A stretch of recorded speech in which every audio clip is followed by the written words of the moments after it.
Again, to start with our NICE guideline, just quickly I will recap what we had done in our last session. कि थोड़ा सा हमने strat talk से brief idea लिया था about hypertension, chronic hypertension, essential hypertension and PET gestational hypertension, plus हमने NICE guideline detail में देखी थी. थोड़ा सा पार्ट बचा हुआ था नाइस गाइडलाइन का, and our plan was to discuss our EMQs, single best answer and something from strat talk. Again, I will remind, this is like a free tutorial which is arranged by MedHome Group, and the main aim of this MedHome Group is to help, especially our people, Pakistani and our people, those who are in different countries and all, but due to certain resources unavailability and all, are very keen to aspire higher degrees but not able to do it because of certain circumstances. So the aim of MedHome Group is to try its best with best quality to give whatever help it is possible. Okay, my dear. So whatever we have done in our last lecture, quickly we will revise it. But before go to revision of this our slides, let us have some challenge. Okay. Now, you see, I want some volunteers, and don't hesitate to share anything, to talk anything, because whatever mistakes we do here, that becomes a fixed information in our brain during exam time. So don't hesitate that if any answer will be right or wrong, or why should I talk and all, because more you contribute, more you talk, more you discuss, it will be easy to remember that point. It will become like permanent information for you, what you will discuss. Okay, so just if I can ask, one patient comes to you and she says that in her previous pregnancy, 28 years old lady, para 1, in her previous pregnancy, she developed severe preeclampsia, which necessitated delivery before 28 weeks of gestation in her previous pregnancy.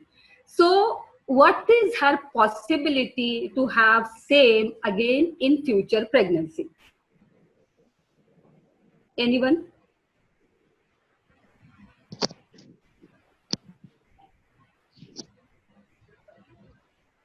Hello? Anyone? Because we said today we will discuss. Discussion will help us to remember. Believe me, really, it will help you a lot. Very tough. I think nobody is going to reply. Yeah, you see, actually, these percentages are very, very important because same question comes there. Same question comes in exam, that there was severe preeclampsia which necessitated delivery before 28 weeks, necessitated delivery between 28 to 34 weeks, and necessitated delivery after that. So if question comes in the same way, what is the percentage of developing again in next pregnancy, that comes either in percentage form, either it comes 1 in so and so number in that form. So better to memorize both the forms, percentage wise as well, and our what do we say, number, 1 in 6, 1 in 8, 1 in 12, 1 in 15, like that. Simple to remember this for my knowledge. What I we will make chart of that as well, the one this Dr. Hira has done beautifully. The same we will make chart for those percentages as well, and we will post in our group. 15, 25, 35. 15, 25, 35. Preeclampsia, chances of repeat in future pregnancy. Preeclampsia necessitated delivery between 28 to 24 weeks, and preeclampsia necessitated delivery before 28 weeks. Okay, so all these things we will make chat and we will post it in the group. But please, whatever you people like to share more, like to discuss more, don't hesitate. Share it. Whatever doubt comes to your brain, whatever wrong you want to say it now.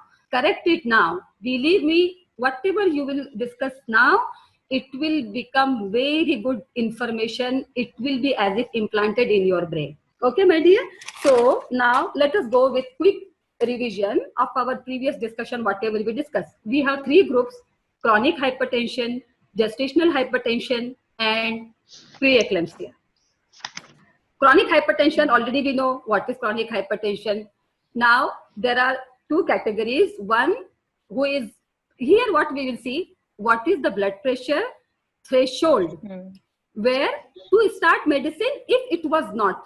Means some patients are there, those who are known chronic hypertension, but those who are not on medication. So what is the threshold to start medicine? What is the aim to maintain blood pressure at timing of delivery, postnatal blood pressure aim, and postnatal monitoring? Okay, so in chronic hypertension, the aim antenatally, if patient is not on medication, when to offer, when systolic blood pressure 140 or more, diastolic blood pressure 90 or more.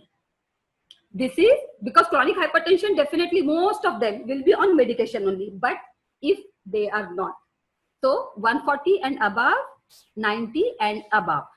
Please memorize this very well, because when question comes there, especially this EMQs and all, there will be little trick. There will be given scenario like this patient on chronic hypertension, and in between a medication was stopped. Now she presented to you, and you will start medicine when? The trick will be blood pressure is 140/90, blood pressure will be 140/90 and above, or blood pressure will be more than 140/90. That time we get confused. Oh, it was 140/90 and above, or more than 140/90. So not to get confused with this point, again and again revise it. When systolic is 140 and above, diastolic is 90 and above. Okay, this please fix this information. Same for all. Gestational hypertension also. Now gestational hypertension, they are not on any antihypertensive. So we are starting, when we are starting 140 and above, diastolic 90 and above. And preeclampsia we know already, mild, moderate, and the third column is severe. Mild, moderate, they made it together. So again the same threshold, 140 and above, diastolic 90 and above. Okay. So again I will repeat, when to start medication antenatally in chronic hypertension if they are not on antihypertensive, that is 140 and above systolic, 90 and above diastolic. Okay, gestational hypertension, preeclampsia, same. Then how to maintain, at what level blood pressure? That is same again in all these three categories, 135/80, 135/80, 135/80. But in chronic hypertension, one small point is there. If they are to maintain blood pressure at 135/80, but if they are already on antihypertensive, to continue it, whatever the blood pressure, unless it goes systolic less than 110, diastolic less than 70, or patient has symptomatic hypotension. This is one additional point in chronic hypertension here, if you can see. Okay, then timing of delivery. Timing of delivery, chronic hypertension, 37 weeks. Gestational hypertension, 37. Preeclampsia, 37. But details of preeclampsia we have done last slide, in our last presentation, that the aim to deliver is 37 and above.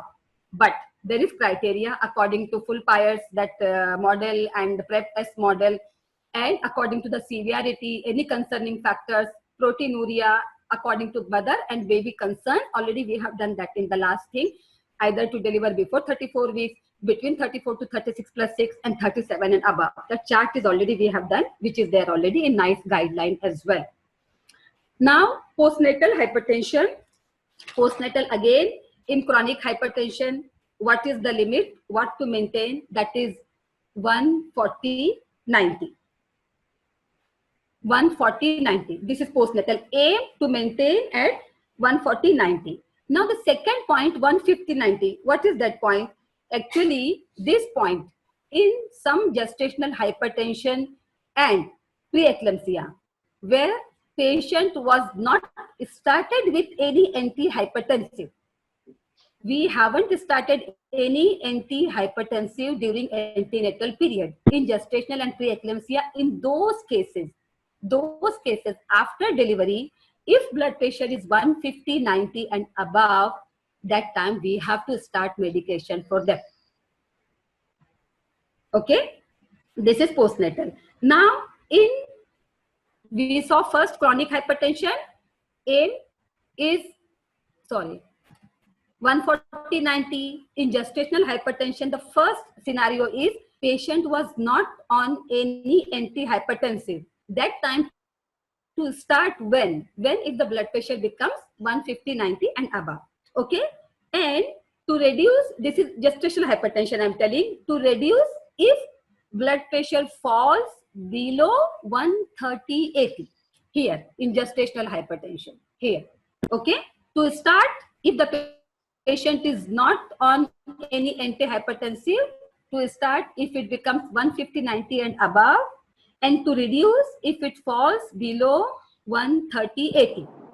Okay, this is again our preeclampsia, same thing. If patient was not on antihypertensive antenatally, and postnatal, to start when if the blood pressure 150/90 and above. Okay, again to reduce 130/80, the details of it, nice, very clinically nice chart has been given there. Now monitoring. How is the monitoring for chronic hypertension? We will see first. It is more or less same for chronic hypertension and for gestational hypertension. Chronic hypertension, first 2 days daily, then once between day 3 and day 5, and when it is clinically indicated. This is as long as the patient is here, inpatient. First 2 days daily, then once between day 3 and day 5. After that, when it will be clinically indicated. Then follow-up will be with GP or specialist after 2 weeks, and with their medical team at 6 to 8 weeks. Okay, then we come back to gestational hypertension. Gestational hypertension again same, daily for 2 days, then once in between day 3 and day 5, and or as clinically indicated. Again clinical review will be 2 weeks. This is little change here. What is that change? If postnatally patient is on treatment, that time clinical review will be 2 weeks. Otherwise 6 to 8 weeks routine for all whoever has hypertension in pregnancy, gestational, chronic, preeclampsia, anything, 6 to 8 weeks it is mandatory review for all with specialist. Okay, now we comes to our third point. This, I'm very sorry, this information is very confusing. Unless you repeat and repeat and repeat again and again, it will not be by hearted. So like these charts, make charts, print out chart, put on your refrigerator, in kitchen, in front of dressing table, rather than applying face cream. Better to see this chart rather than saying that. It is very, means unless we repeat and repeat, this information will not be fixed. Now it comes our preeclampsia. Just one point I would like to clear. This we are talking about postnatal, not intrapartum. This is postnatal. Okay. So in preeclampsia, what we will do, 4 times daily. 4 times daily, as long as patient is inpatient. 4 times, so it will become every 6 hours. Okay. Then we will do at least once between day 3 and day 5.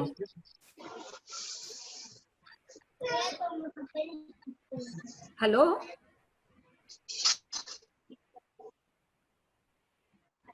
Hello?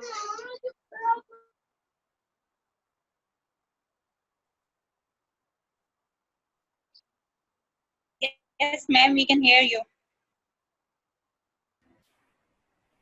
I will continue. Yes, madam. Okay. Yes, madam. Okay, dear. Okay. So we are talking about preeclampsia postnatal monitoring. So 4 times daily, as long as patient is inpatient. 4 times, so it will become every 6 hourly. Okay. Then once we will see between day 3 and 5, and that time if it is abnormal, then we will monitor every alternate day until it becomes normal. Okay. Am I clear so far? Okay.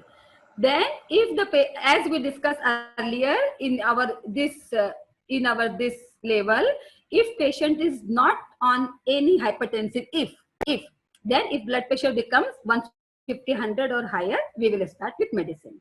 Okay. Those who are with medicine, we said, those who are already on treatment, we will see 4 times per day inpatient, and then every 1 to 2 days for 2 weeks. That will be already patient will be following in community care. And for how long they will monitor? For how long? Unless the blood pressure becomes normal or the patient is on off the treatment. Till that time, it will be monitored. Okay. And what is the threshold to reduce the blood pressure? There are 2 things. One is consider, this is in preeclampsia. One is consider reducing, and the second one is reduce. 2 points is there. Not to confuse in these 2 points. Consider reducing when blood pressure is less than 140/90. Consider reducing antihypertensive when blood pressure is less than 140/90, and reduce treatment when blood pressure is less than 130/80. This is little confusing information here, but we have to by heart it. Postnatally in preeclampsia, there is 2 things. One is consider reducing treatment, another one is reduce the treatment. So 2 level. 149 less than 140/90, consider reducing the treatment, and less than 130/80, reduce. These words are very, very important. Consider, offer, because it comes there same like this, and especially for NICE, whatever the word by word given there, especially in EMQs and all, same word to word question comes there. So please, these important words just keep in your mind. Now, fetal monitoring. What is fetal monitoring? For chronic hypertension, we know already, as we said, that chronic hypertension, they're already known hypertensive. They are more liable, more susceptible to have IUGR and all. So there will be growth scan. What we said in the scan will be seen: growth, amniotic fluid index, and Doppler. So it will be done 28 weeks, 32 weeks, and 36 weeks. And CTG only if indicated. Okay? There is no routine CTG in chronic hypertension. No routine CTG. Ultrasound for growth, amniotic fluid index, and Doppler, it will be 28, 32, 36 monthly from 28 weeks. Okay? After that, then we have what? Our gestational hypertension. Gestational without proteinuria. So here, what we are doing, ultrasound, again we will talk about CTG here. First thing, again, only if clinically indicated. This is in gestational hypertension. In gestational also, we have 2 points. One is mild and moderate, which is common together, and the second point is severe. So in mild and moderate, CTG only when it is clinically indicated. But in severe form, there is CTG at diagnosis and then clinically indicated. That is CTG. Ultrasound, what is there in ultrasound? First, we do at diagnosis, and if normal, to be repeated 2 to 4 weeks if clinically indicated. Okay, this is gestational hypertension, which is mild and moderate. Now when we reach to severe hypertension, we will update this slide and we will post like a chart in group. Don't worry for that. When we go to severe gestational hypertension without proteinuria, there what we do, ultrasound we do at diagnosis, and then we repeat every 2 weeks if it persists severe hypertension. Okay, we will do one more third part, then it will become little easy. Third part is our PET. PET, what we have, ultrasound. In PET also we have 2 columns. One is mild and moderate hypertension together. Second column is severe. In mild and moderate hypertension, ultrasound we have at diagnosis. If normal, we repeat every 2 weeks. Okay. Then PET severe also we have the same, ultrasound at diagnosis, and we repeat if normal, we repeat every 2 weeks. So now let us make it more simplified. Gestational hypertension, the category we have severe category, and PET categories, both mild, moderate together, and severe. 3 of this gestational hypertension severe and PET category, ultrasound at diagnosis and to repeat every 2 weeks. To make it easy to remember. Again, I will repeat. Gestational hypertension, which is severe, and PET both, mild, moderate, and severe. All the categories, these 3 categories, there is ultrasound at diagnosis and to repeat every 2 weeks. If at diagnosis is normal, then to repeat every 2 weeks. Why this sentence? If it is normal, because it may show IUGR, it may show high umbilical Doppler, then definitely monitoring pattern will change. So as long as it remains normal, it will be every 2 weeks. Okay? Quick revision again. Chronic hypertension, ultrasound 28, 32, 36. Gestational hypertension, mild and moderate, ultrasound at diagnosis, if normal, to be repeated 2 to 4 weeks only if it is indicated. Severe gestational hypertension and PET, all the PET category, ultrasound at diagnosis and to be repeated every 2 weeks. Okay, then all this gestational and PET, all CTG at diagnosis and then only if clinically indicated. In chronic hypertension, CTG only if clinically indicated. Okay, dear? Hello? GG, got it. Okay, okay. Now, I think we will stop with these two charts, and now we need contribution, because without contribution, question answers will not be solved. Okay, so first we are starting with our EMQs. Okay, just see the scenario, then I will go back again to this one. Please don't hesitate. Anyone don't hesitate. EMQs or SBS or MCQs, whatever is there. Definitely, I am not expert. I am not going to solve alone. All of us together we will solve. So please, everyone, do contribute. Okay. So who wants to volunteer for first question, please? Anyone?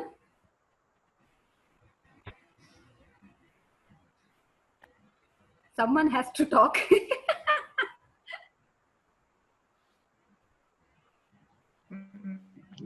It's quite tough. Anyone, anything, just read, my dear. Please don't hesitate. Okay, I can read it. Yeah, please. Okay, question is 392. A primary gravida woman is seen for booking, and she is 40 years and has conceived through IVF. Okay, ultrasound scan has confirmed a twin pregnancy. So there are multiple factors. Her BMI is 40 kg per meter square. What treatment would you advise to reduce the risk of preeclampsia? Okay, A, and low molecular weight heparin 40 milligrams subcutaneously daily, and B is aspirin 75 milligram daily from 12 weeks till delivery. C is folic acid 5 mg per day, and D is vitamin C and vitamin C and I think E. E option is low salt diet. Okay. You see, try to see buzzwords that you see. This is very small scenario, but when in exam you see it is very, very big scenario. By the time you reach end, we forget what we have read up. So try to just see buzzwords. What is here and what is question is asking. Okay. What question is asking? What would you advise to reduce the risk of preeclampsia? Okay. So when the question is asking what we are supposed to do to reduce the risk of preeclampsia, we should see risk factors. Okay. We have 2 types of risk factors in NICE guideline. We have seen that list. One is high risk factor. The others are moderate risk factors. High risk factors, what we have seen, if the patient is already known hypertensive, any chronic kidney disease, any autoimmune problem, any what else, diabetes and all, isn't it? And moderate risk factors, what we have seen, moderate risk factors is age. How we categorize it, related to patient, related to pregnancy.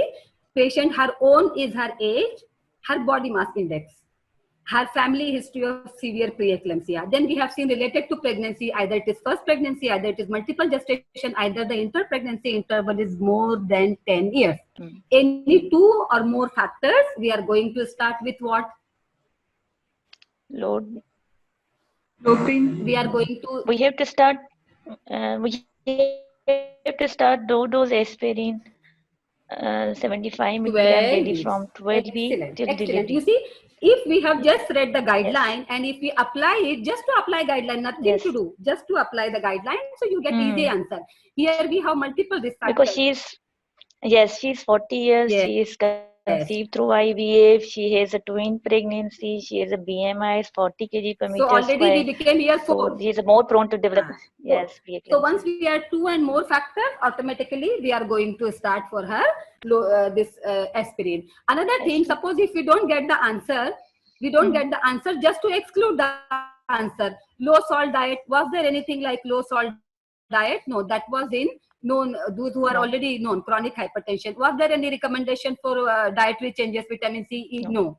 Folic acid, it is not for reducing the blood pressure. Heparin, we did not see anywhere heparin when we read the guidelines. So like this, to exclude other options, automatically we will get 75 milligram. Very good. At least someone initiated. Good. Okay. Thank you.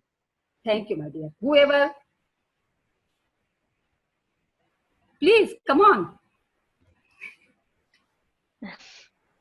Yes, madam.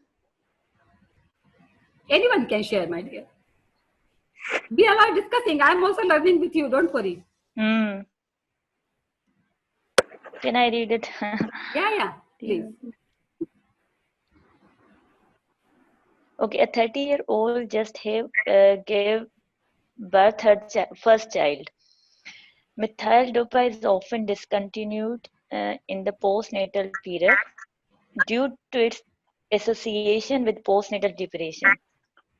Okay, what other side effects are often found with this medication in this postpartum period? A. Postural hypotension and sedation. B. Postural hypotension and flushing. C. Postural hypotension and cough. E. Flushing and renal impairment. E. Flushing and sedation. This question is purely based on our TOG article. Okay. Okay, it is purely based on TOG article. If you see the charts are there and it is clearly all the information is there. Do you have, has anyone read the TOG article? No, I didn't. Okay. If not read, we will not waste time on that, because the first, everyone knows that we stop aldomet, methyl dopa, because of depression. What other thing? That is postural hypotension, Hypotension, and I think, and sedation. I think I was going to. Yeah. So that is again another very important TOG article, because as we say, always we repeat that last 3 years TOG articles to be done, but important TOG articles not to be forgotten. Many questions comes from the, one by one. We will keep on repeating which TOG, like myocardial infarction, asthma, headache. These are some pet talks, means they continuously come every year. There are questions from these talks. So the answer to this question is postural hypotension and sedation. Yes. Okay. Right. Now this one. Anyone wants to volunteer, please, dear? Yes, madam. Can I read? Yes. Please go ahead. 34 years old Egyptian woman, gravida second, para 0 +1 is seen in the obstetric day assessment unit at 28 weeks of gestation. She is generally fit and well. She has been referred by her community midwife because her blood pressure is persistently 157 by 104 millimeter of mercury. She has proteinuria. Okay. So first we will categorize what is the question is indicating.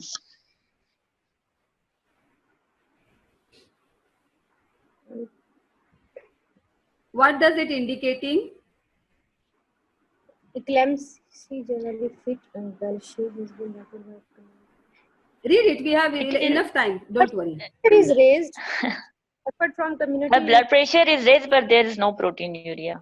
Yes, excellent. So this is what? Hmm. This is a gestational PIH. hypertension, severe category. No, sorry, not severe. This is Mild. pregnancy induced. Sorry, Mild. moderate. Sorry, Moderate. mild. Mild. Sorry. Yes, mild and severe. It is mild.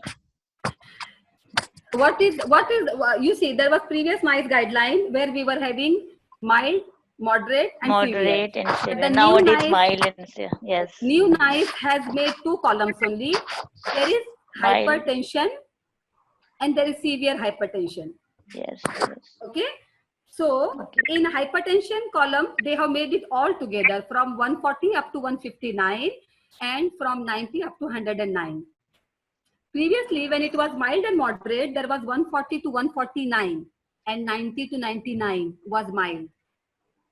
150 to 159 and 100 to 109 was moderate, and 160 above and 110 and above is our severe. Okay? Yes, madam. Yes, Yeah. got it. So now this is gestational hypertension, which is in the category of hypertension, which is moderate. This is moderate. Moderate. Okay. Then what we will do now? We will start antihypertensive. Okay. Very good. Anything else?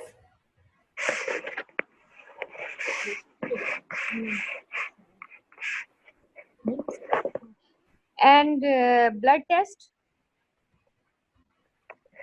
CTG for the fetus, monitoring proteinuria. 1 minute, dear. Just give me 1 minute, please. Huh? 1 minute, please. Dear, just give me 1 minute, please. बाबा नानी माँ call कर रही है.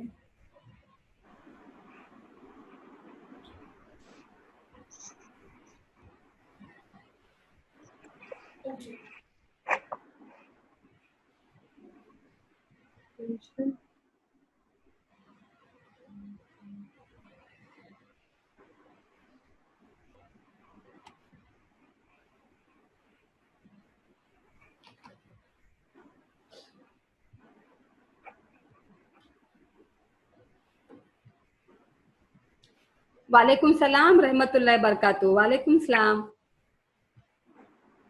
अल्हम्दुलिल्लाह बाबा.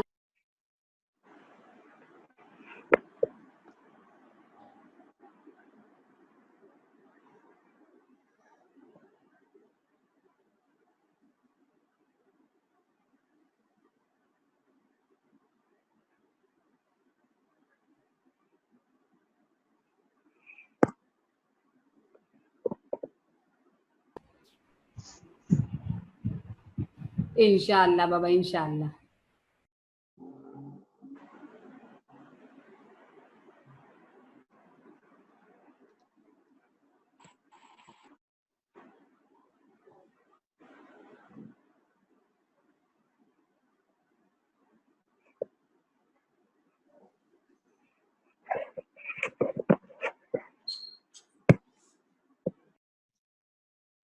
इंशाअल्लाह. हाँ.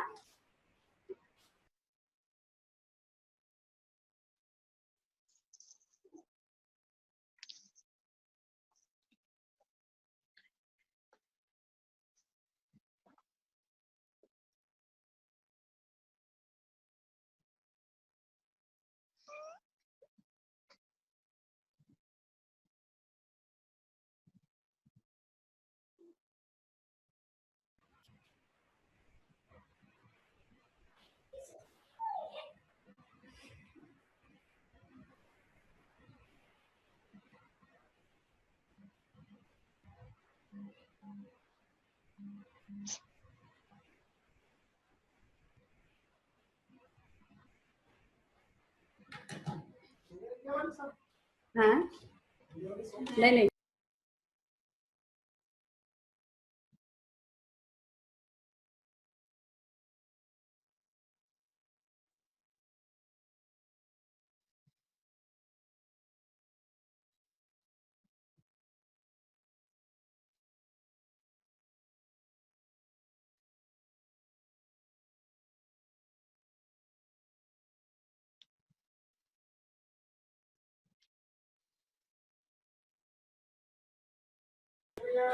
Sorry, I muted my, sorry, sorry. Hello? Yes, we are here. Hello? Hello. Yes. Yeah, dear, sorry. Actually, now here Ramadan has started, so all phone calls It's and all, okay. no? It's okay, That Dr. was the thing. Okay, my Just- dear. Yeah. So we will read the question has been read already. We came to conclusion that it is moderate gestational hypertension. So just to get the answer for this, what we will do? Sorry, what was the question? Let me be again. But she is generally fit and well. Blood pressure is 157/104. No proteinuria. So it is moderate gestational hypertension. Okay.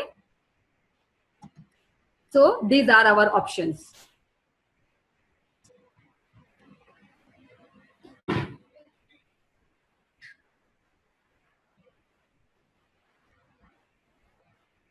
Hello.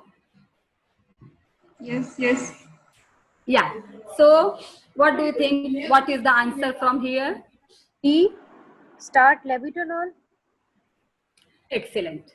Okay. In our gestational hypertension, because you baby, please. You see, if we are little bit doubtful also, we will see other options if it fits anywhere. Start losartan, no. Lisinopril, no. Atenolol, no. Amlodipine, hydralazine, chlorothiazide, clopidogrel, low dose aspirin. Low dose aspirin has role initially, not now.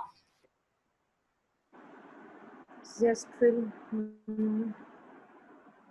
No treatment required. Start. So all options we will exclude. There is no magnesium need of magnesium sulfate in infusion now. Stop antihypertensive, start low molecular weight heparin, no. So we excluded everything. So our answer is start labetalol. Very good. Again, if they give further options, what to be done and this and that, we can say yes to check proteinuria. That will come. Then another thing to check placental growth factor. What we have seen, it is the recommendation in chronic hypertension and gestational hypertension to see if the patient is high risk to develop preeclampsia. Then again further OPD visits, monitoring if further question will be asked accordingly. Okay. So done with this question, I will proceed further. G.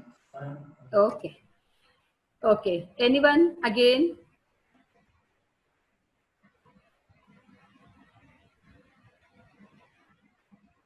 Anyone volunteer, please?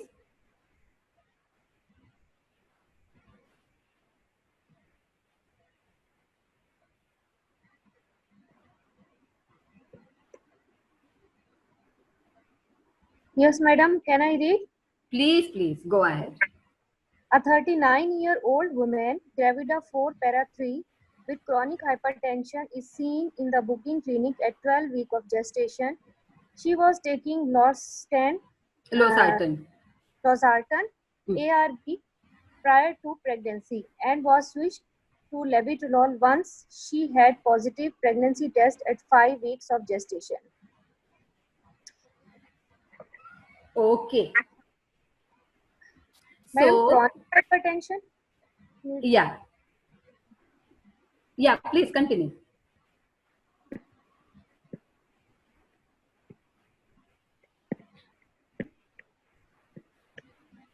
Hello? Yes, madam. Yeah, continue, please. Madam, she has already switched to labetalol, which is safe in pregnancy, and she is at 12 weeks of gestation. Now we should start aspirin, 75 to 150 milligram. Excellent, excellent, very good. Always prepare your answer and then look for the options given, because if we go through the option first, always it is very misleading. So first, according to scenario, to format our own answer and then to go and check your answer is there in that options or not. Okay, so as you said, that is very correct. She is known case of chronic hypertension and she came for the booking clinic at 12 weeks gestation. what main thing to be done at that time is to change, because she is on angiotensin receptor blockers. We cannot be continued. Already Yes. change has been done with labetalol, which is first line recommendation. So, and she is already, that already has been done. So what is remaining now, according to guideline, to start with aspirin, which is 75 to 150 milligram. Okay, dear? Very good. Thank you. Okay. Welcome, my dear.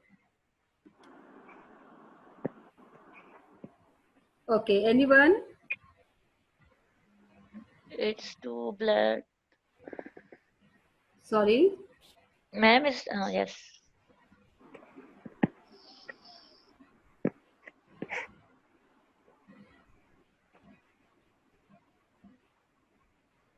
Okay, can I read it?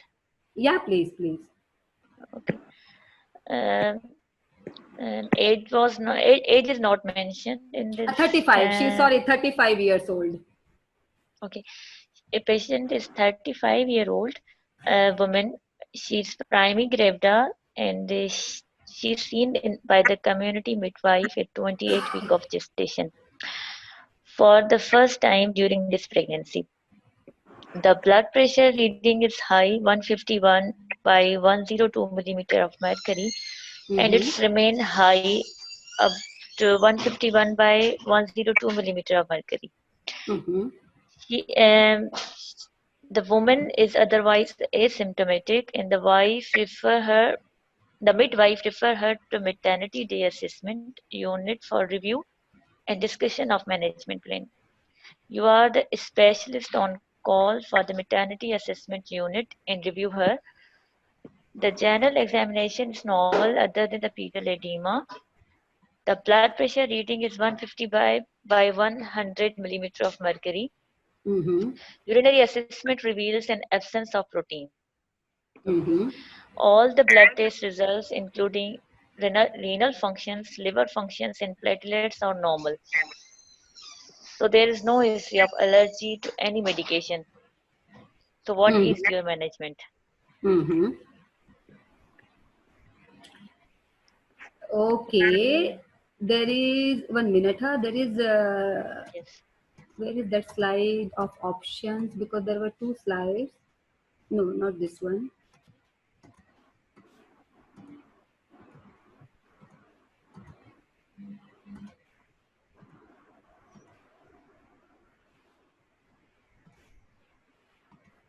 Sorry, there is some confusion with the slide. Give me just 1 minute, Okay. please.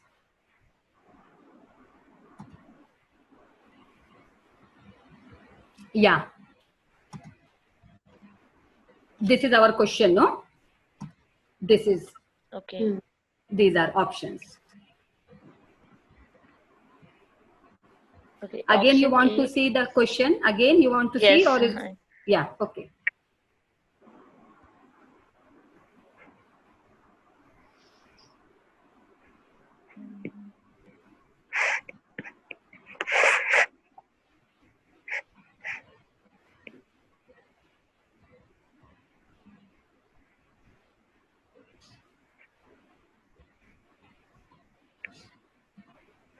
Okay. Change me, huh? When to change the slide? Tell me.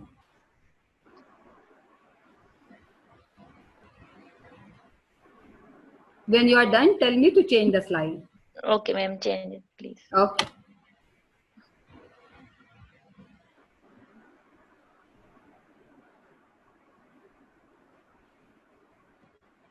Okay. Option A is admit her and give labetalol. And upon discharge, measure the blood pressure twice a week and test for proteinuria at each visit and take weekly blood test. Option B is do not admit her and give nifedipine and measure the blood pressure twice a Sorry, week. I will tell you something. I will tell you first. We will try what? We will try to formulate our own We try to answer. formulate. Okay, ma'am. Okay. And then we will go to options, so it will become easy. Yes. Okay, dear? Yes.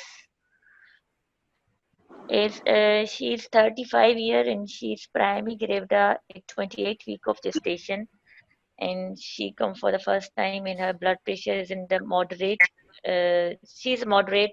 She has a moderate gestational hypertension, Excellent. and without there's no proteinuria, and there's no is only there's a pedal edema, and patient is asymptomatic otherwise. And Excellent. all So her labs buzzword were is what? also normal. Buzzword is there is no proteinuria and patient is asymptomatic. So the Symptomatic, category yes. is moderate, mild and moderate. That category, no, hypertension, gestational hypertension. Okay, without any concerning clinical factors. So when there is if we go to our chart of NICE guideline, do not admit routinely. That is written in gestational hypertension first column. Yes. है ना? And Yes. when it is severe, Yes. we have to admit. But here, do not Yes. admit. So admission will be minus. Okay? Okay. Now, the second part is in our guideline. Once the blood pressure 140/90 and above means we are supposed to start treatment. Start First labetalol. line, Yes. labetalol. Excellent. Third thing, what we are doing, we are calling them in clinic for Yes. follow-up once or twice a Mm. week according to the concerning factors and her blood pressure, and we are checking every visit that dipstick proteinuria testing that we are doing. Okay, so we came out with this cocktail. Now we will see where we will find this thing. Okay, now you can go through options.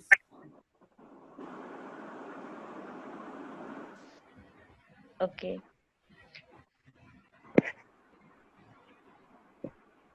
So first is admit. Khalas, already excluded because we are not admitting. Yes, not admitted. Second is do not admit but give her nifedipine. Excluded because we are not So- giving nifedipine as a first line. Yes. Okay. Yes. Now go from Yes. C. Yes, we do not admit it, but give her labetalol, measure the blood pressure 3 times a week, and test for proteinuria at each visit with no Okay. blood. Okay. Further One blood test if second. there's no. 1 second. We will stop What here the only. result? Do not admit. Okay. Yes. Agreed. Give labetalol. Agreed. Measure blood pressure But 3 times. This we did not read anywhere in gestational hypertension. Anywhere. Hai na? Yes. This So, is not recommended. excellent. Yes. This is excluded. Now, Can I ask a question? D option is the do not admit her, but give the labetalol. But measure the blood pressure twice a week and test for proteinuria at each visit with no further test if there is no proteinuria. So okay. this is the This right. looks like this fits. See anything else if further, if something else. Again, E is admit, which we are not doing. So we excluded A, B, C and E, and D is the D. answer which fits Answer. to our current scenario. Yes. Agreed, everyone? Yes, I have a question, madam. Yeah, please.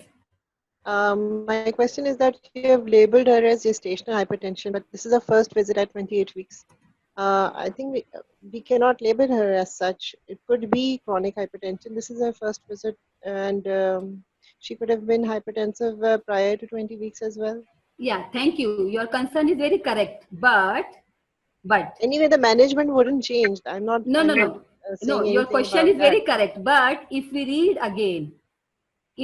again, for the first time during this pregnancy, the blood pressure reading is high. Is it mentioned the patient presented first time Yeah, it is. at 28 weeks? Okay, okay. But whenever we found after 20 weeks, unless proved otherwise, we will consider it gestational unless she has history. Or how it will be proved? It will be proved postnatally. Yes, after 6 weeks. It will be proved postnatally only. Otherwise, unless she gives history of her chronic hypertension, it will be confirmed postnatally. If she remains high blood pressure 6 weeks and at 3 months, then only it will be confirmed as a chronic hypertension. Till that time, we will consider it as a gestational hypertension only, unless some history was there. Okay, thank you, madam. Okay, dear. Good question. Anything else, or we will proceed? Shall we proceed further? Yes, yes. Okay. So, next question now. Okay, anyone?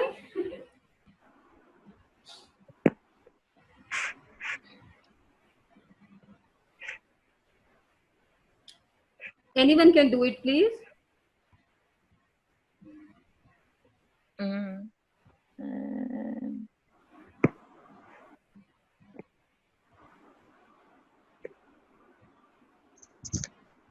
Yes, ma'am, can I read?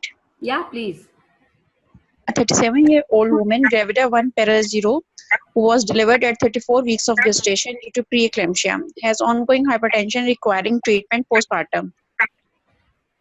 यानी कि patient 37 years की है और gravida 1 है और deliver हुई है 34 weeks पे प्रीक्लेम्शिया की वजह से और अब इसको ऑनगोइंग हाइपरटेंशन है यानी कि इसको पोस्ट ऑप जो है ना पोस्ट नेटल पीरियड में अपने एंटी हाइपरटेंसिव देने और patient woman suffers with asthma but has never been hospitalised what would be the most appropriate anti hypertensive agent atenolol I think no because she's asthmatic and enalapril yes we can give because she is postnatal and as well as hypertensive levodopa is also contraindicated nifedipine can also be given and thiazide diuretics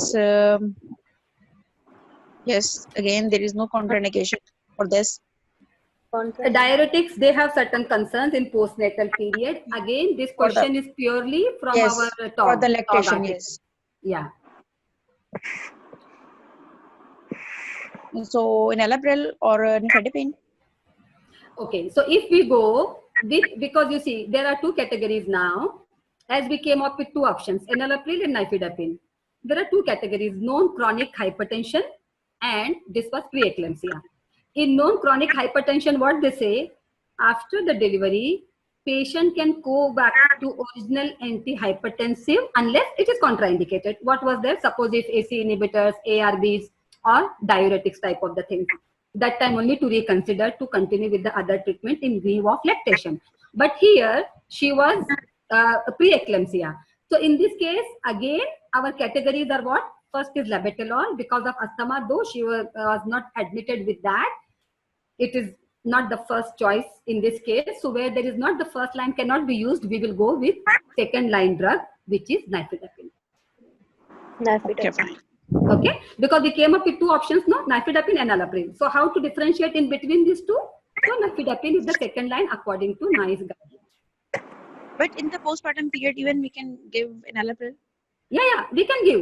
So again, if we read the statement there, it is according to patient choice, line of the safety, and her tolerance. Okay, that question is again there, but still, yani like we it see, mean we can suppose that she might be taking nifedipine before the that time excellent, very good. yes Because the tricky point, they did not mention what she was taking. Definitely they gave her treatment, no, because already her hypertension is continuing. So they had given her some treatment. So what was the first line? yes Labetalol, which yes was not given. Second not line given given. on her yes nifedipine yes Okay, so fine we can continue with the same one. Another thing, suppose if it was not given also, when we see the options, what to be done always, you see, when they have given in postnatal all the this antihypertensive, they did not write for anything first, second, and third line drug unless this antenatally what they have written labetalol, nifedipine, and methyl dopa. So wherever it is written first, second, and third line, first to go for that. After that, there is no first, second line. They are in generalized. They have given all enalapril, amlodipine, and all like that. It has been given generally. yes Okay, dear. So to go for Yes. the recommendation, what is given after that, what has been generalized. Fine. Okay. Thank you. Now, okay. Anyone? Hello, should I read the question? Yeah, please. A 27-year-old woman presents to antenatal clinic when she's 23 weeks pregnant. She has had normal antenatal care until last 2 weeks and blood pressure is 146/97 millimeters of mercury with significant proteinuria. What is your management? I would first label her as mild preeclampsia, significant proteinuria, less than 100 at diastolic.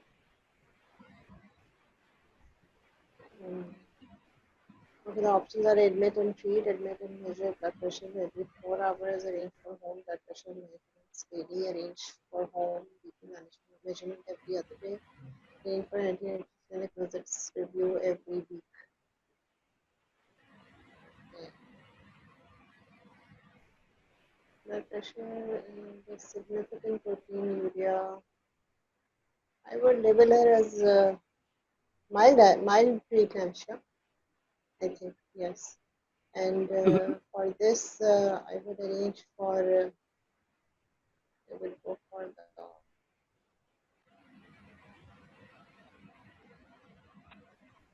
admit and measure blood and arrange for admit and treat, I think would be a safe option. A, because she needs to be investigated. Mm-hmm. I think it's A, option is A. Yeah. Okay, now when I read somewhere the justification of this, just for ourselves, for our knowledge. Now, before in old NICE guideline, any preeclampsia there was admission. There was admission, any preeclampsia. Now in new one, what they wrote in the first column, which is your mild and moderate blood pressure together, and the second column is severe. In that, they have written if concerning factors. Admission, if concerning factors. What is concerning factor here is significant proteinuria. Right. Okay, significant proteinuria. Suppose if this concerning factor is not there, what will be our first line? When we saw the blood pressure 146/97, what we will do? Start around antihypertensive. Excellent. And that we will do even without admission also. That is by default we will start. Great. Hai na? By default it will be started. Even though if we are not admitting also patient, we will start it. So the aim of admission is not treatment. Yeah, you just to investigate. So aim of admission now goes to second level. Treatment is not our aim, because treatment, even though we are starting on OPD basis as also, if our blood pressure is 160/97, even though significant proteinuria is not there, if she is gestational hypertension also, when our blood pressure more than 140/90, automatically we are starting treatment. Okay, so let us go option by option now. Admit and treat. We are not admitting for treatment in this case especially. Okay, admit and measure BP every 4 hourly. That is second option. Let us see third. Arrange for home blood measurements daily. No. No. Arrange for home BP measurement every other day. No. That is postnatal. Arrange for antenatal clinic visit reviews every week. Yes, that could have been done if not significant proteinuria. So what option fits here in this case?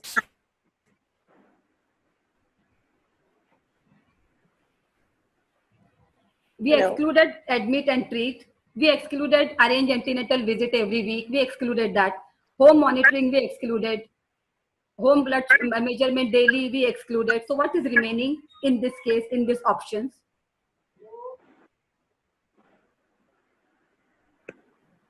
Whenever we, I think it's maybe B option is we at this scenario now, with the given option, B only fits in this case. Very correct. Because 146/97 is not an indication for the antihypertensive. What do you think? Sorry? Because for the antihypertensive, our aim of blood pressure is to keep the blood pressure below 150/100. Sorry? The blood pressure is 146/97. No, I am sorry. Don't get confused.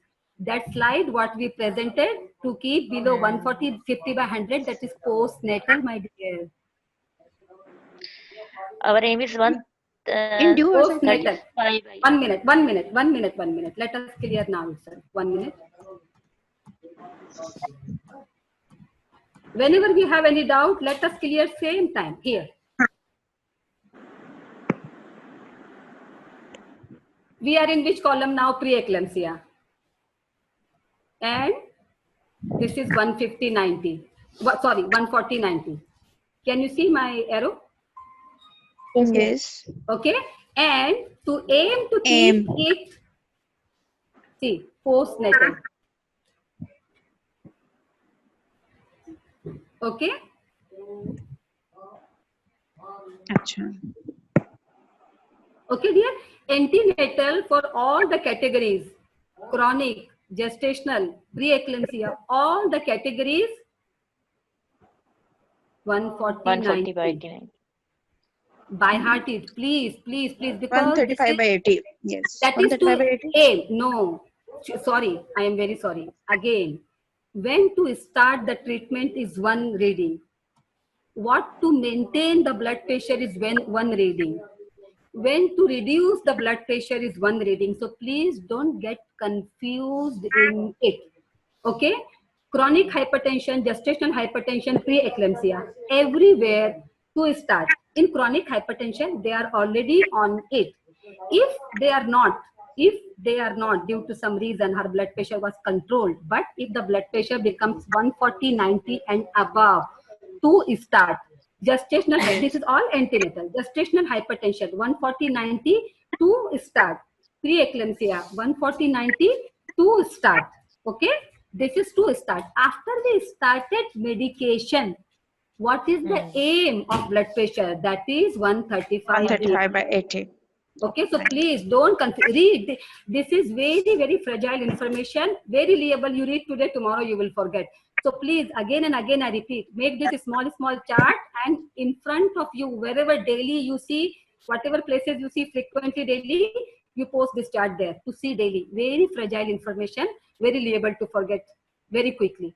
Okay, dear? So, and what confusion here? Clear it now here. In exam, it will be very clear-cut image in front of you. Okay? Antenatally, chronic hypertension, gestational hypertension, preeclampsia. To start treatment, reading is 140/90 and above. After we started treatment, aim to keep blood pressure is 135/80, 135/80, 135/80. Postnatal, those who are not on treatment. When to start? Chronic hypertension, again 140/90, but gestational and preeclampsia is 150/90, 150/90, 150/90. Okay? Okay, Fine. dear? Okay. Fine. Yes. Yes. So again, we will go Dewhurst back. may 150 100. Sorry, my dear. Dewhurst, in Dewhurst it is written as 150 100. That's why I was confused. No. Yeah. That's very good point you said. But again, I will repeat what I said initially. We are going for MRCOG exam. So they want their guideline. Yes. What is their guideline? The first and the most important is green top guideline. Second is your NICE guideline. And third, you will go to TOG. Whatever you read, there are certain things where there are, first is GTG, then you have NICE. Whatever information comes in two places. Now, alhamdulillah, whatever the hypertension GTG was there, they removed already. So whatever information comes in two places, let us think one information is in GTG, same information in NICE, but there is little discrepancy in information. So which one you will take? Always the first is GTG. Okay? Okay. Whatever information given in two places, GTG. Now it comes GTG and TOG.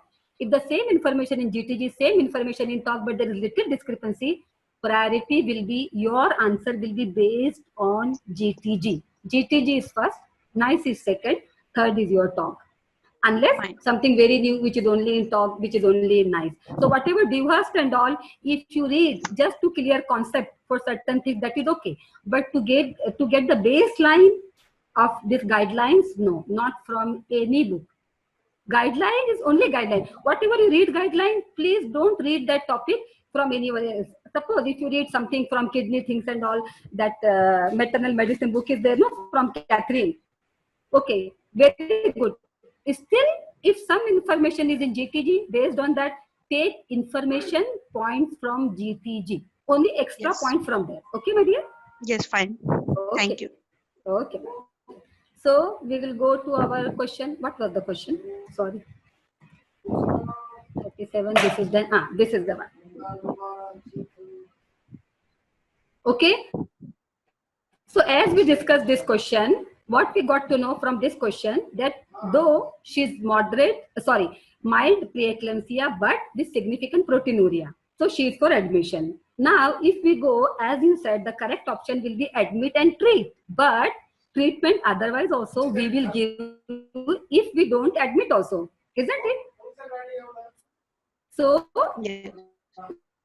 we will go for the second option, which is admit and measure blood pressure every day. That chart is when we admit the patient, if blood pressure is 160 by 110 and above, we monitor blood pressure every 15 to 30 minutes. But once it comes down to it, we monitor blood pressure every 4 hours. Okay, dear? Okay, Fine. again and again, these questions, Yes. if in future, inshallah, if we continue our discussion, these questions will come back again and again. Don't worry for that. Yes. And more you solve questions, more and more you get the idea. Yes. Okay, now. Okay. Okay, dear. Anyone?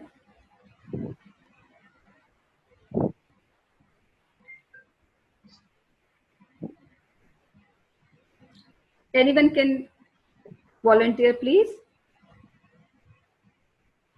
Fine. I think I should read. Yeah, please. Hypertension. A primary gravida is seen for the booking.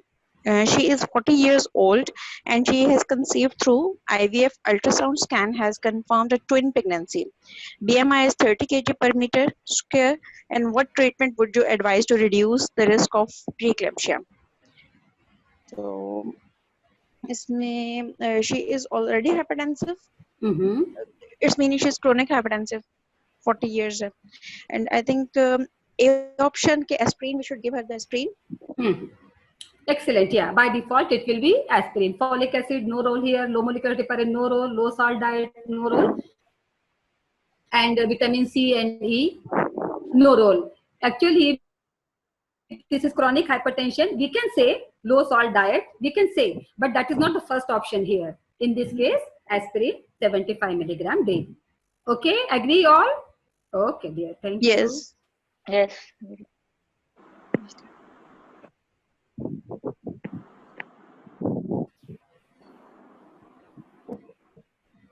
Should I read? Yeah, please. Hypertension, 37-year-old primary gravida, African origin with a BMI of 38, attends the emergency department with shortness of breath, edema and tachycardia. She has no proteinuria but admits to a family history of hypertrophic cardiomyopathy. Okay. Primary gravida है 37 years की and BMI 38 है. Emergency department, shortness of breath, edema, tachycardia. No proteinuria but admits with the family history of this thing. And it became apparent she is hypertensive at 153 by 100 and needs treatment prior to investigations. Which of the following antihypertensive would be the most appropriate?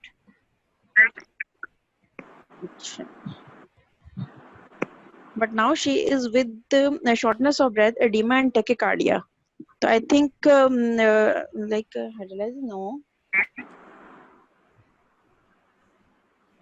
Shortness of breath, edema and tachycardia. Are we expecting anything like complication? Actually, you see here, what they do, they will put some point just to confuse. Yeah. Okay, just to confuse. Now here, what is misleading point? Misleading point has been given her family history of hypertrophic cardiomyopathy. Okay, it could be when family history is there. Yes, it can be possible. We are not denying it. Another point, what they put, that she is restless and breathless and those things. This is just to confuse. This tricky point just to confuse. Now, unless there is history of now whatever, let us think she's cardiomyopathy, could be. But at present, before we go into detailed investigation of her cardiomyopathy and all, we are supposed to start treatment for her. That is our aim now. And that question also is asking. Yes. And unless they give any history of asthma, because at this age, 37 years, it will not develop suddenly asthma. If she is asthmatic, it will be known only. Yes. Then So Labetalol. Excellent. Unless they don't mention any asthma point of view, again, according to our NICE guideline, first line of drug is Labetalol. Okay. After that, all the detailed investigations will be done in her cardiomyopathy point of view and whatever tachycardia and all she's feeling. I think they have tried to give the impression of that she is having like pulmonary edema or like heart. Exactly. Yeah.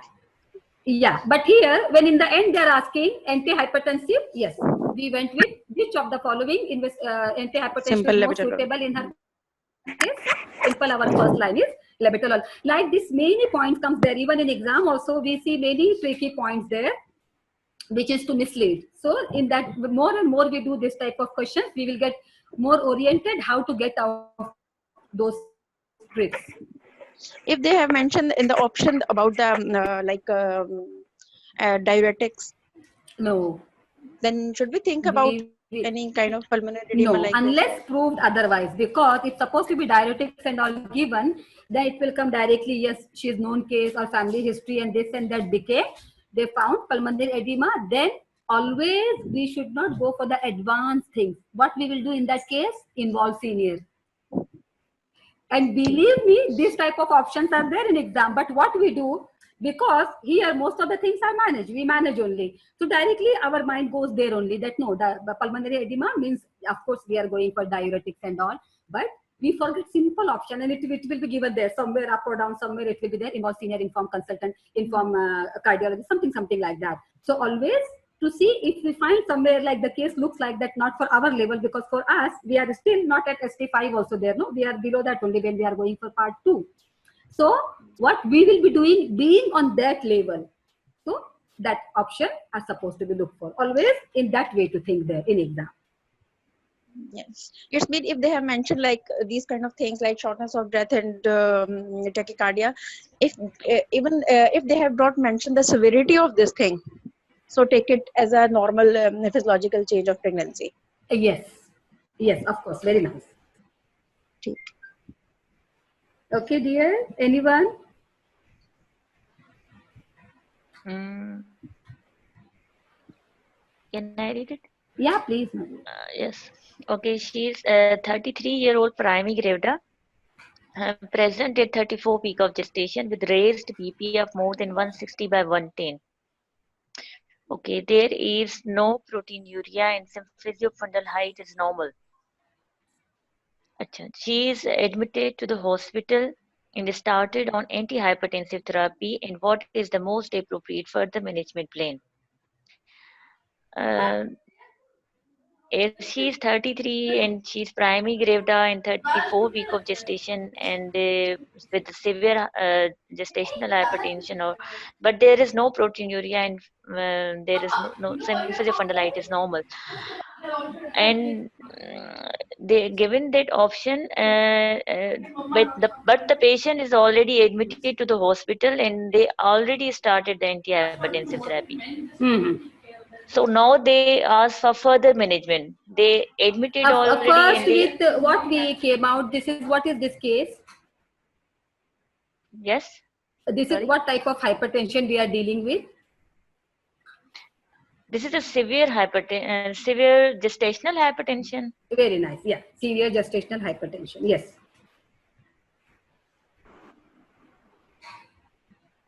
So I think what is the most appropriate further management plan?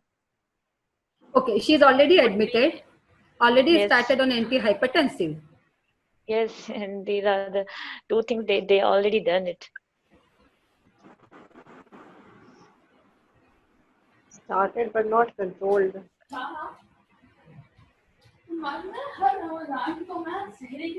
So can we give further? We are going to give her most appropriate is magnesium sulfate. No, there is no concerning factors they have written. There is no concerning factors, no, like severe headache or blurring of vision, epigastric pain, nothing as such. Yes, it No is not fetal the concern preeclampsia. also. No fetal concern, no symphysiofundal height changes, means no IUGR, nothing. What is the most appropriate for the management? What they did, they admitted her. They look, okay. Let us go option by option now to explain. Okay. So first thing we will see, keep admitted, control BP, and deliver at 36 weeks. No. This history is not raised anywhere in the guidelines. Okay. Yes. Then admit, BP control, and monitor at least 4 times per day. 4 times a day. Keep it as an option, keep it. Now, I will again after that admit, BP control, monitoring 4 times per day, daily proteinuria, and weekly lab test till delivery. Blood test till delivery. No, till delivery. Nowhere it is mentioned like, sorry, nowhere it is mentioned like that till delivery, no? Okay, now BP control, monitor 4 times, daily proteinuria, and twice weekly blood test. Twice weekly blood test. This could be. Okay, if this is still, it is a case of severe gestational hypertension. Okay, now what I have written here in our gestational hypertension blood test column, there is, we do full at presentation and then weekly.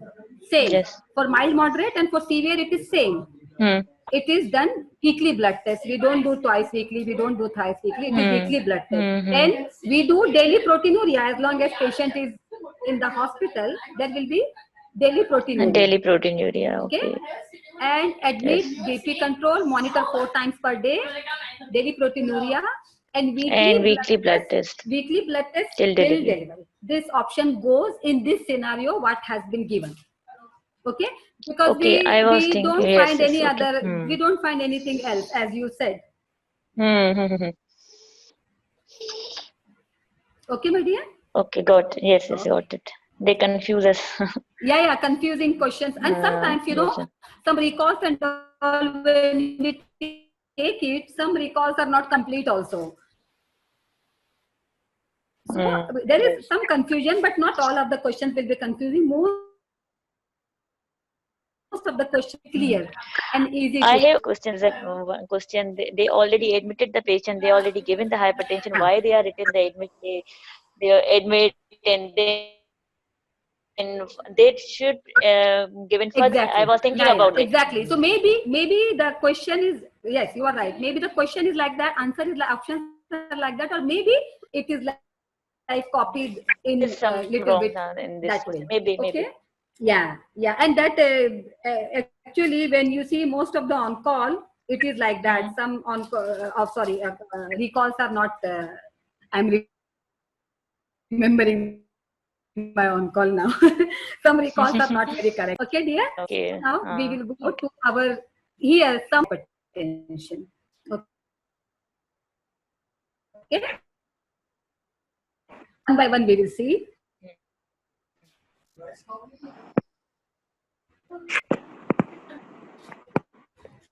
One by one we will see. We will go back to option. Anyone can start.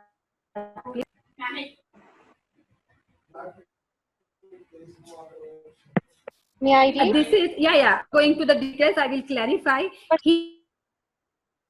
Here some maternal medicine points are also not pure 9. Some maternal medication, we were thinking pulmonary edema and all. No? So here you can think out of the box also. Yeah, please. 24, 20 weeks pregnant, episodic headache, palpitation, sweating, and tremor. Exactly. Blood pressure, 100 millimeter of mercury, history of childhood, glomerulonephritis, urine dipstick shows +3 proteinuria, and similar blood pressure recorded at pre-pregnancy counseling review 6 months earlier.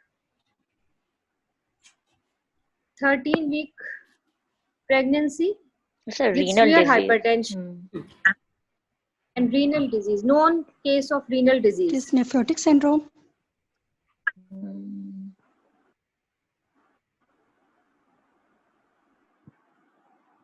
Here automatically what we said, the answer we will see now. What we said, renal disease, no? Chronic See in our renal options if it is there or not. A option, chronic hypertension and superimposed preeclampsia, no. Chronic renal disease. Automatically, they have given a straightforward answer without any further complication, further confusion. Okay, dear, it is there. Chronic renal means it is chronic renal disease, obviously. Chronic it's renal disease. Proteinuria and glomerulonephritis, so that's why it's going towards the chronic renal disease. Okay, agreed all? Okay. Yes.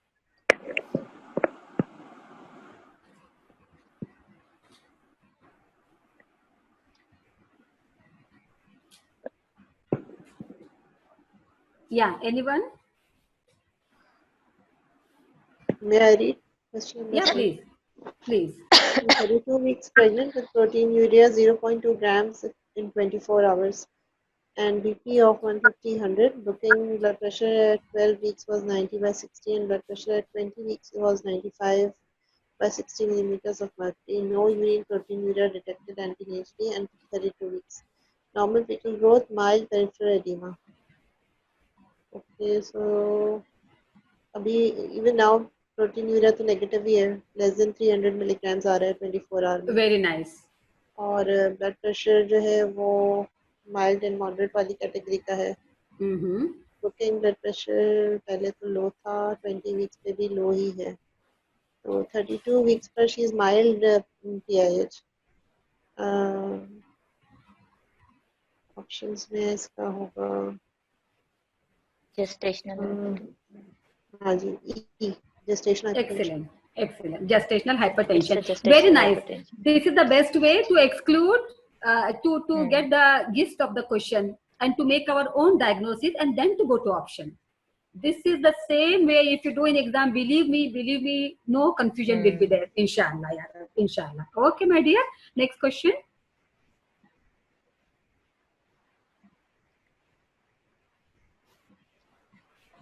Okay, I will read it. 40-week pregnant, admitted with headache, hypertension of 150/105 millimeter of mercury. Okay, and +3 proteinuria on urine dipstick. Obstetric ultrasound shows fetal IUGR, and at pregnancy booking, her BP was 100/60 millimeter of mercury, and urine analysis shows no abnormality. This is a severe preeclampsia. Very nice. Straightforward answer is it is a straightforward severe answer, yes. preeclampsia. Yeah. Okay.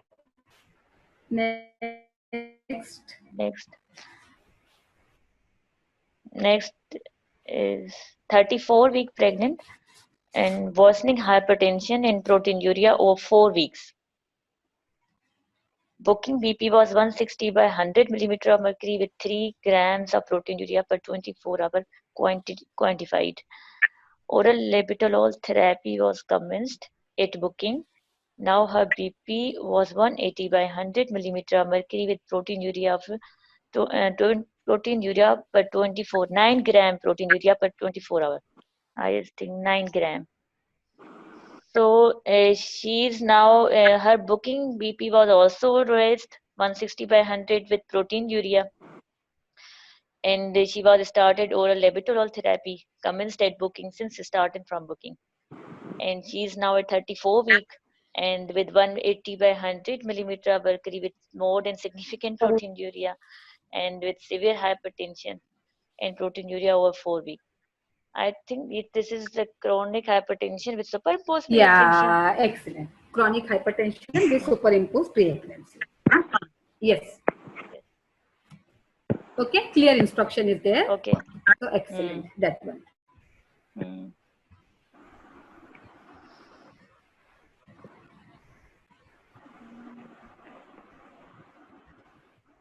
Anyone? Question 14 answer D. Less than 140/100. Anyone can read, please? Yeah. 35-year-old. Most appropriate one. D होगा maybe. And has uncomplicated chronic hypertension. What should be the ideal target? That should be less than 140/100.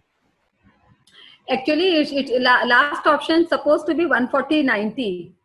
Yep, 140/90. Yeah, वही सही होगा D. Yeah. D, लेकिन it should be 140/90, ना? Yes. Complicated. Less than 140/90. What is our target blood pressure? We know 135/85. Okay. है ना? तो D आएगा फिर. D आएगा with little modification. So we will leave this question.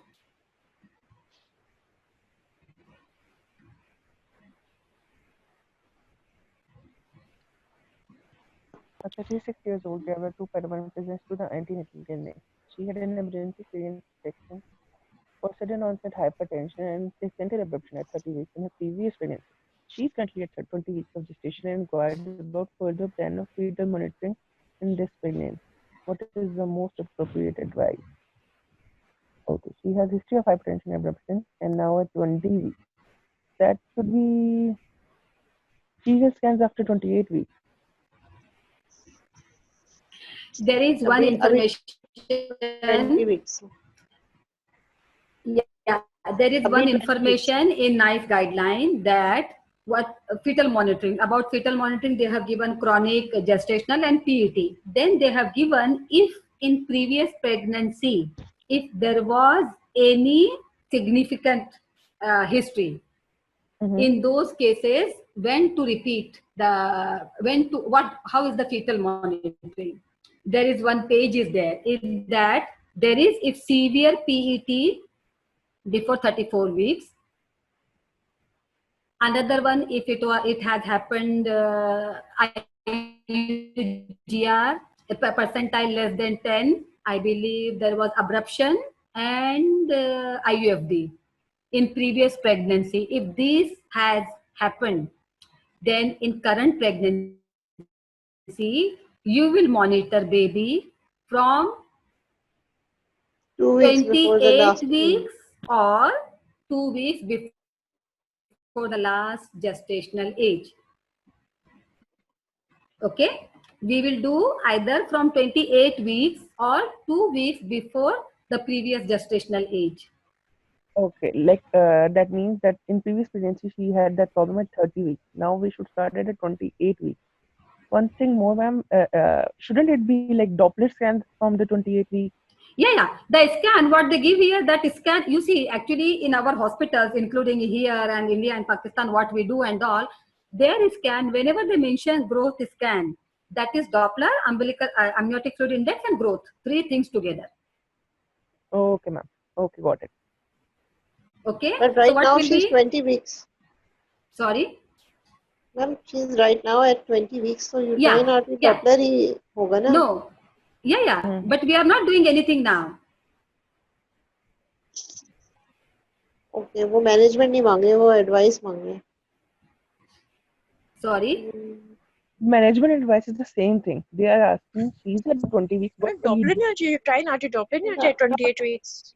22 weeks, sorry, 22 weeks. मैं भी समझ रही हूँ B B होनी option, चाहिए. B option. Because now she is at 20 weeks. हाँ, तो 20 weeks cross करे तो ये time, ये है ना uterine Doppler का time है ना ये 20 weeks का. Uterine artery Doppler to diagnose IUGR or to diagnose this one? A risk of developing risk, yes, risk of developing having hypertension in this pregnancy. adverse fetal outcome, anything like this. To predict the adverse fetal outcome. Predict hypertension ना और fetal growth restriction दोनों. कहते हैं ना 20% है इसका pickup rate. Dear, 1 minute. You see, uterine artery please read question again. I think no extra monitoring is required. Read question again. She is currently 20 weeks of gestation. First of all, why we do uterine artery Doppler? For fetal monitoring or mother? Maternal onset of hypertension. Maternal. Thank you. Now we will read question again. She is currently 20 weeks of gestation and inquires about further plan of fetal monitoring in this pregnancy. Okay. So there is no extra.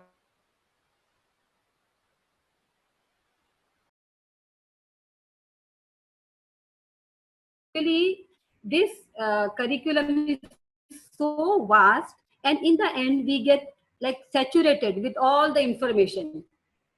And here is little tricky point where we get confused. Okay, so always the first and most important thing, if you read question 2 times, 3 times, read, underline buzzwords what they want. Because many questions what we including me, what we do wrong in exam, not because we don't know, because there little this small points we miss either because we are in hurry, because it is very difficult to complete all the things in that given time. So here they are asking fetal monitoring. Fetal monitoring in So, what ma'am, view? Yeah, please. Ma'am, you try not. Should I ask something? Yeah, please. Can I ask? Yeah, please. Yes, sir. Ma'am, you try not to Doppler only for to predict the risk of hypertension in the mother, not for the pregnancy outcome that the baby is at risk of IUGR like this. Yeah, but here they did not mention anything that previously her baby was IUGR or something like that. If the baby is IUGR, definitely, but it will come the other question.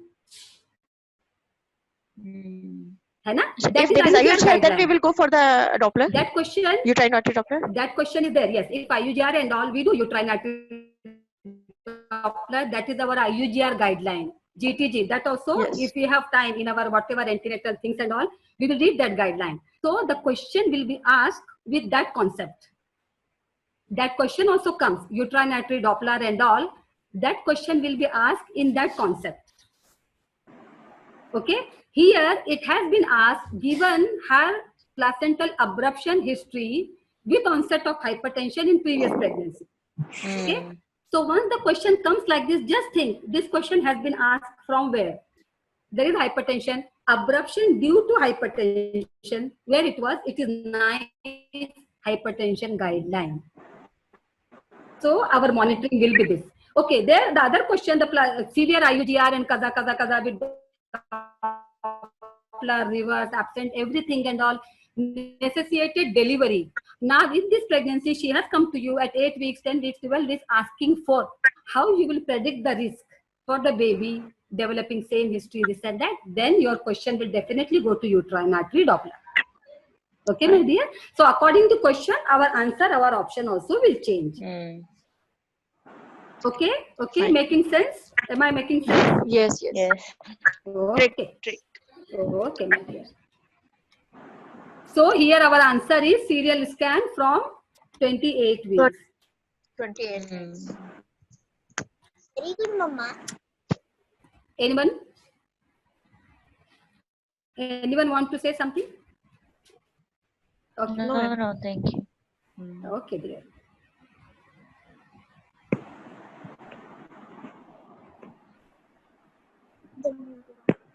Yeah, anyone please? A 33-year-old primary gravida presents at 33 weeks of gestation with a persistently raised blood pressure between 140/90 to 145/99 for 1 week. And there is no proteinuria and symphysiofundal height is normal. It is a mild gestational hypertension.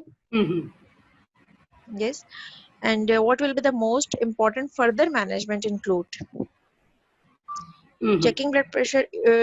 I think we should start again if we think about our aim of blood pressure antihypertensive.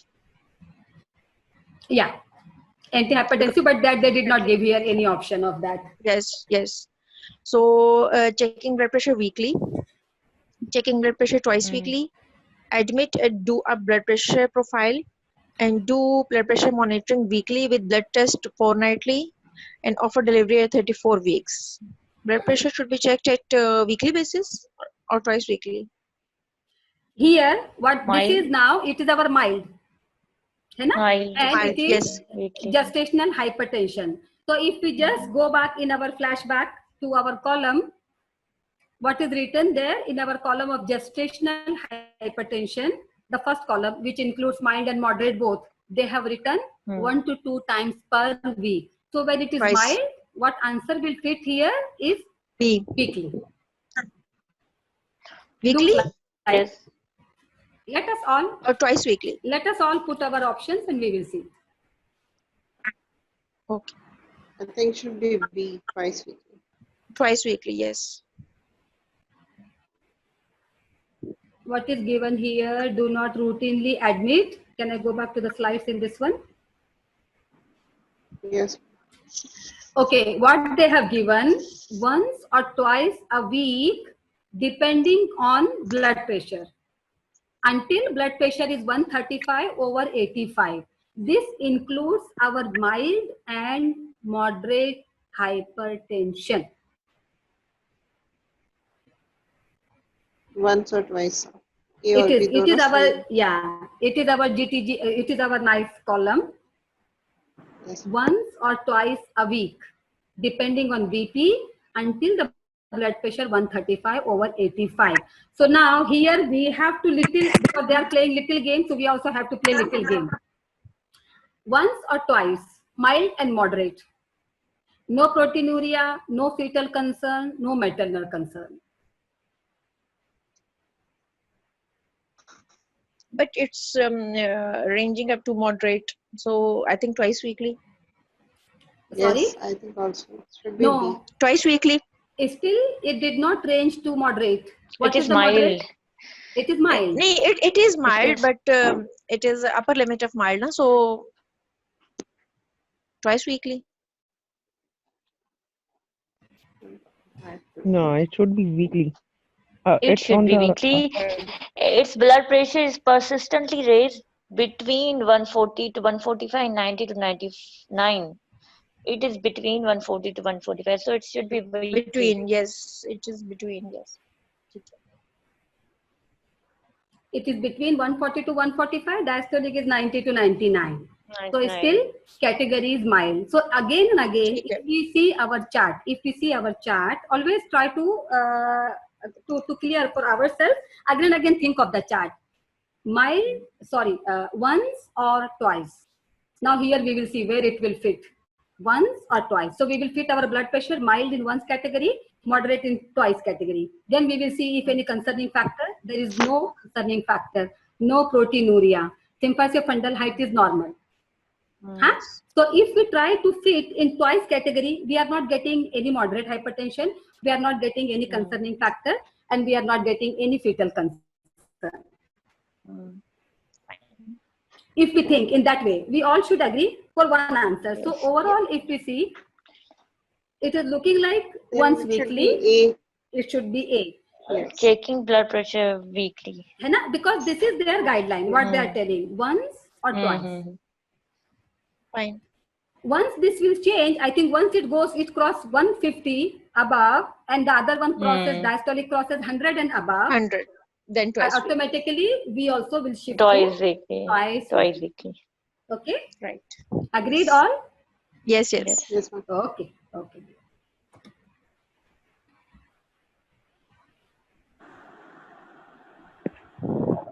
A 33-year-old primary gravida presents at 34 weeks of gestation with raised BP of more than 160/110.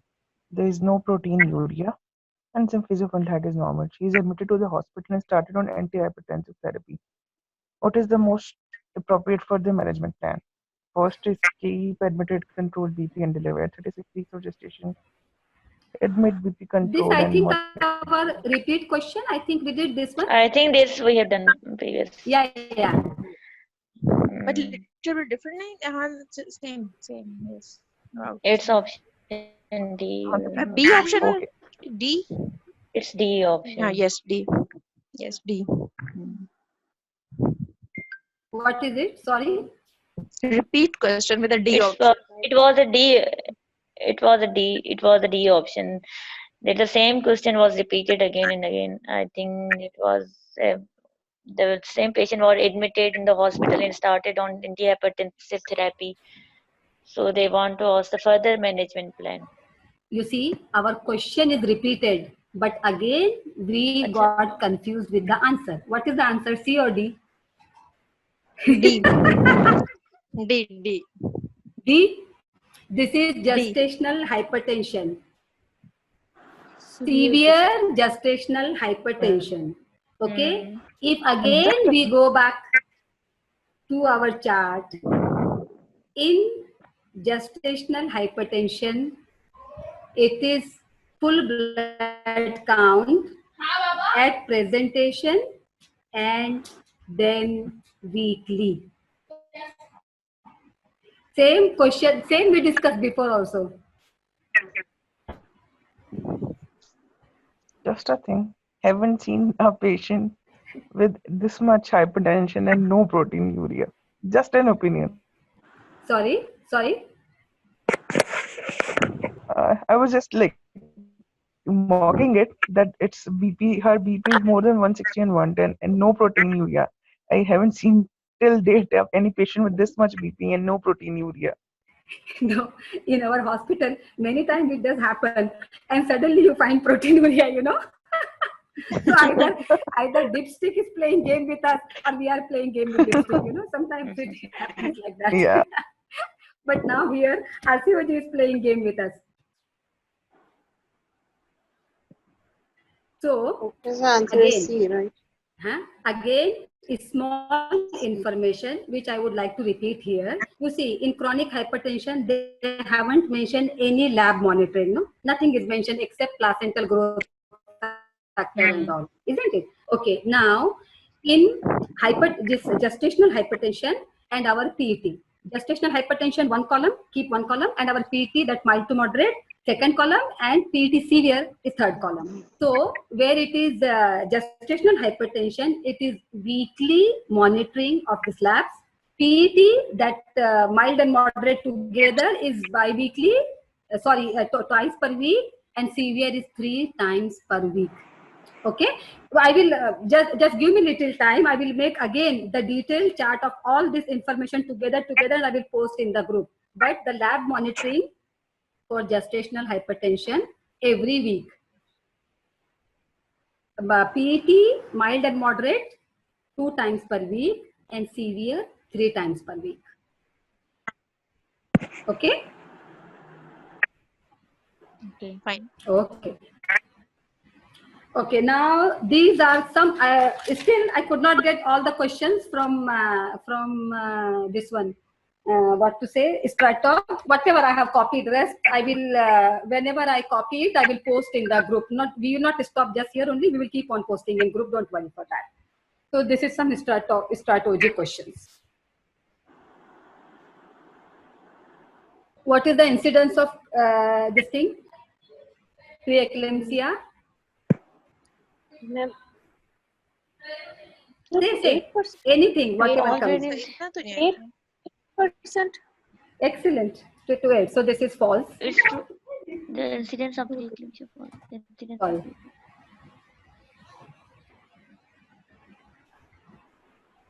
Okay.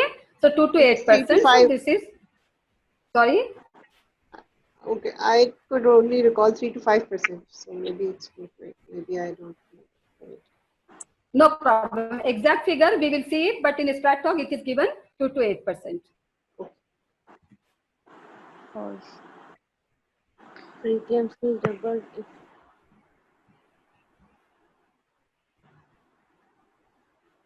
True. False. False. First, we should know if there is family history, what is the risk in to get preeclampsia? How fold if it is first degree relative?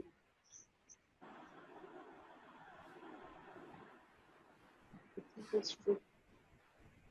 Okay, let us go quickly. What is the percentage? In which case it is 50% possibility of getting preeclampsia? Previous pregnancy में hypertension. 50% we will get. Severe preeclampsia in previous pregnancy.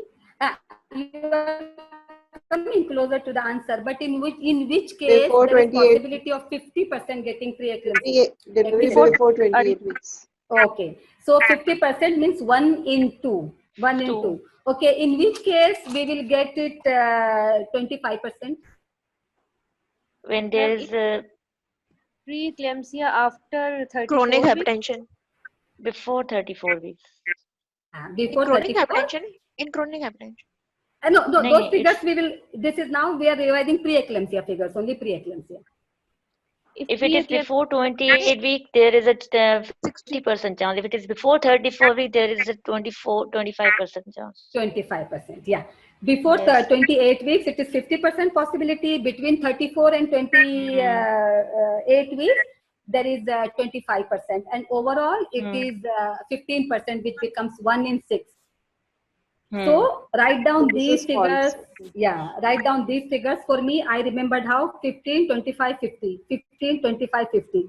1 in 2, 1 in 4, 1 in 6. like that. For preeclampsia, separate figures. For gestational hypertension, separate figures, and for chronic hypertension, separate figures. The most important one is preeclampsia. So here, double, definitely double is not the answer, because double. So what fold is there? There is double is 50. Two-fold, no? Here in this one they have given the answer is in Strattalk. For these small things, no, it is Strattalk. It does help if we read and make a small points from there. And all these questions are very important because many questions comes in every exam from this strategy. So in answer they have given family history of PET is there. There is 4 to 8 fold. 4 to 8 fold. Double. 4 to 8 fold risk is there if there is family history of preeclampsia. All this we will make like one folder and we will post this in group. Okay. Okay. Now,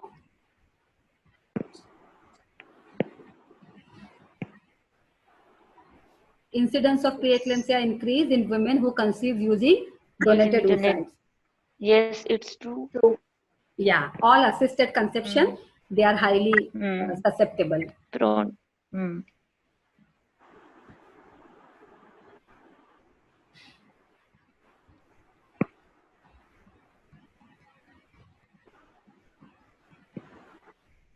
It's false.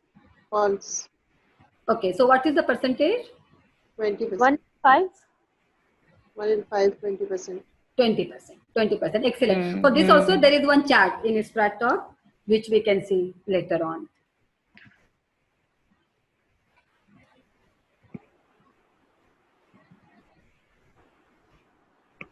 Yes, it's true. True.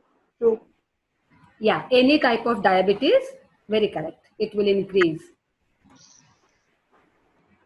Sorry, this I was table. Actually, I was about to prepare all this our difference, like differentiating points, no, which I could not do it today. So I will do it for earliest possible for me. All as Dr. Hira also has made those slides, and we will post it in the inshallah whatever percentages, differentiating points between all the kind of blood pressures from antenatal monitoring, visits, detailed lab tests, postnatal, aim of the blood pressure, antenatal, postnatal. We will try to make it as a one page only, inshallah. Thank you, madam. God bless you all. Thank you so much. Thank you. Barakallah, Jazakallah for all of you, my dear. Again, before closing my talk, again I will repeat, nothing is impossible.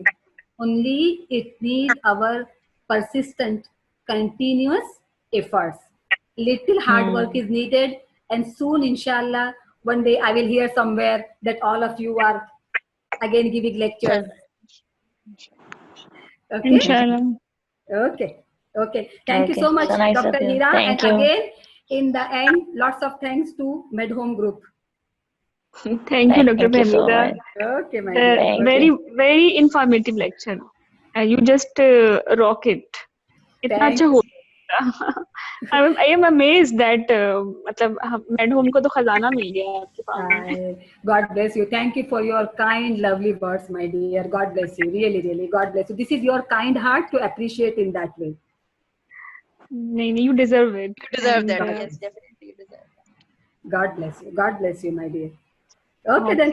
See you soon, inshallah. Okay. Allah Hafiz. Allah Hafiz. Allah Hafiz. Bye.